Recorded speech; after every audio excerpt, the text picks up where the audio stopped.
I am not here to suggest something to you. I am here to tell you the truth. And I need you to hear the difference because everything in your life will be built on which one you choose to believe. I am Solomon.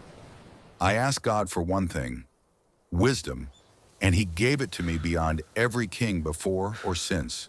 So when I speak to you tonight, understand, I am not guessing. I have tested every word I'm about to give you against a real life, a real throne, real failures, real consequences. I am completely convinced of what I'm about to say. Not hopeful, not hoping it works out. Convinced. Here is the first thing, and I will not soften it. Wisdom is not given to the casual. It is not handed to the man scrolling past it at midnight, half interested, looking for a quick fix. My son, if you receive my words and treasure my commands within you, if you cry out for discernment and lift up your voice for understanding, if you seek her as silver and search for her as for hidden treasures, notice the if. This is not passive. You do not stumble into wisdom the way you stumble into a headline. You go after it the way a man goes after silver buried in the ground, with shovels, with sweat, with everything he has, because he knows what's down there is worth more than the digging cost him. I have watched too many of you treat wisdom like background noise. It is not background noise. It is buried treasure, and you have to want it that badly or you will never find it. And here is my promise to you. Not a maybe, a promise. Then you will understand the fear of the Lord and find the knowledge of God. Why am I so certain? Because the Lord gives wisdom. From his mouth come knowledge and understanding. This was never about how clever you are.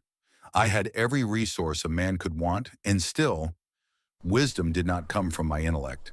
It came from God, freely given to those who actually pursue it. He stores up sound wisdom for the upright. He is a shield for those who walk uprightly. He guards the paths of justice and preserves the way of his saints. I need you to hear this part clearly. You are not abandoned to figure this life out alone. If you walk toward him, he guards your steps, not eventually, not maybe. He guards them. When wisdom enters your heart, and it will if you seek it the way I told you to, something happens. Discretion will preserve you. Understanding will keep you. You will finally understand righteousness and justice and equity, every good path, not as rules someone forced on you, but as something that finally makes sense. I am completely sure of this. A man with discretion does not need 1,000 rules to keep him out of disaster. He can see the disaster coming because wisdom has trained his eyes. Wisdom will do something else for you, and I need you to take this seriously because I watch grown men, wise in every other way, fall for exactly this. Wisdom will deliver you from the way of evil, from the man who speaks perverse things. You know this man. He's charming in the worst way. He left the straight path on purpose, not by accident, not by ignorance. And now he walks in darkness because he loves it. He rejoices in doing wrong. His paths are crooked, and he is proud of how crooked they are. I am not telling you to feel sorry for him. I am telling you, do not let his confidence convince you he's right. A crooked man who is certain of his crookedness is still crooked. Charisma is not character. Confidence is not wisdom. Wisdom will let you see straight through him if you have actually pursued her the way I told you to.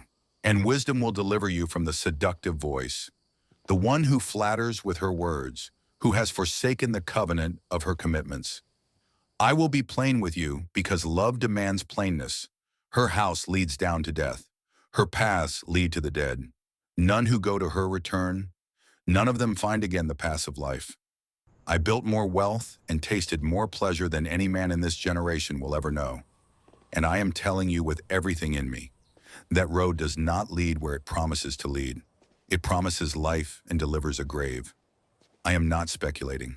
I watched it happen in my own house, with my own eyes. Do not let anyone, not an algorithm, not a culture, not your own desire, convince you that this one is different. It isn't. So let me close with the part I am most sure of, because everything I've said tonight rests on this, that you may walk in the way of good men and keep to the paths of the righteous.